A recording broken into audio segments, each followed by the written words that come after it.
கிடைத்ததை அனுபவிக்க தெரியாதவர்களுக்கான கதை. 10 ரூபாய் நோட்டுகள். ஒருவர் ஒரு வங்கியில் பணம் எடுத்துக்கொண்டு பணப்பெட்டியை பின்னால் மாட்டிக்கொண்டு 2 வீலரில் வேகமாக செல்லுகிறார். வண்டியின் அதிர்வில் அந்த பெட்டி லேசாக திறந்து கொண்டு 100 10 ரூபாய் நோட்டுகள் கொண்ட ஒரு கட்டு கீழே விழுந்து விடுகிறது. அது தெரியாமல் அந்த நபர் வண்டியை ஓட்டிக்கொண்டு சென்று விடுகிறார். கீழே விழுந்த வேகத்தில் 100 10 ரூபாய் நோட்டுகள் கொண்ட அந்த கட்டிலிருந்து ஒரே ஒரு 10 ரூபாய் நோட்டு மட்டும் விடுபட்டு காற்றில் பறந்து சிறிது தூரத்தில் கிடக்கிறது.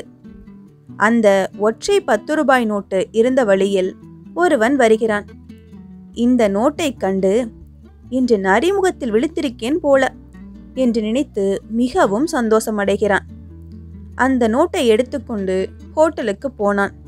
2 இட்லி சாப்பிட்டான். அருகில் இருந்த பிள்ளையார் கோவில் உண்டியலில் மீதி இருந்த 2 ரூபாயை போட்டு பிள்ளையாருக்கு நன்றி சொன்னான். சந்தோஷமாக வீடு திரும்பினான். மீதி 99 10 ரூபாய் நோட்டுகள் கொண்ட கட்டு அது விழுந்த இடத்திலேயே கிடந்தது. அந்த வழியாக ஒருவன் வந்தான். இந்த நோட்டுக்கட்டை பார்த்தான், எடுத்தான். பரபரவென்று எண்ணினான். 99 நோட்டுகள். மீண்டும் மீண்டும் பலமுறை எண்ணினான். 99 நோட்டுகள் தான். வங்கியில் 99 நோட்டுகள் கொண்ட கட்டு கொடுக்க மாட்டார்களே. அந்த ஒற்றை 10 ரூபாய் நோட்டு இங்கே பக்கத்தில் தான் எங்கேனும் கிடக்க வேண்டும் என்று தேட ஆரம்பித்தான். அந்த ஒற்றை 10 ரூபாயை தேடினான் தேடினான் தேடினான். இன்னும் தேடிக்கொண்டிருக்கிறான்.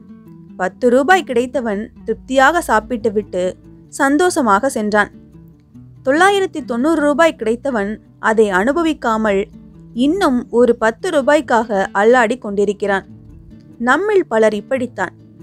கிடைத்தவைகளை அனுபவிக்க தெரியாமல் கிடைக்காதவைகளை தேடி அலைந்து உடலும் மனமும் சோர்ந்து அல்லாடுகிறோம்.